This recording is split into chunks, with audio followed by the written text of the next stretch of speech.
రాష్ట్ర వ్యాప్తంగా pulse polio కొనసాగుతోంది. గుంటూరులోని హౌసింగ్ బోర్డు కాలనీ ఏర్పాటు చేసిన పల్స్ పోలియో శిబిరంలో కేంద్ర మంత్రి పెమ్మసాని చంద్రశేఖర్ చిన్నారులకు పోలియో చుక్కలు వేశారు.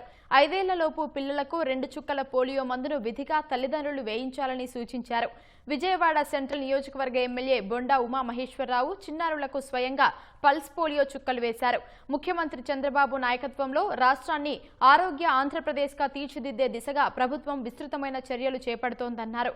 ఒక్క చిన్నారి కూడా పోలియో బారిన పడకూడదనే సంకల్పంతో ఈ కార్యక్రమాన్ని ప్రతిష్టాత్మకంగా నిర్వహిస్తున్నామన్నారు. వైద్య రంగానికి కేంద్ర రాష్ట్ర ప్రభుత్వాలు అధిక ప్రాధాన్యత ఇస్తున్నాయని కర్నూలు జిల్లా పాణ్యం ఎమ్మెల్యే గౌరు చరితారెడ్డి తెలిపారు. కర్నూలులోని ఆరోగ్య కేంద్రంలో పల్స్ పోలియో కార్యక్రమంలో పాల్గొని 5 సంవత్సరాల లోపు చిన్నారులకు పోలియో చుక్కలు వేశారు.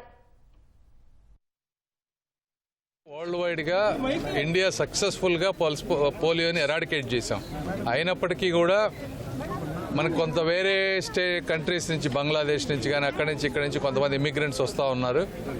అక్కడ వచ్చినప్పుడు వాళ్ళకి కరెక్ట్గానే లేకపోతే మళ్ళీ అది స్ప్రెడ్ అయ్యేటువంటి అవకాశం ఉందని చెప్పి కొంచెం ఎక్కువ రోజులు దీన్ని కంటిన్యూ చేసి ఎక్కడ పోలియో అనేది రాకుండా చేయడం అనేది ముఖ్య ఉద్దేశం.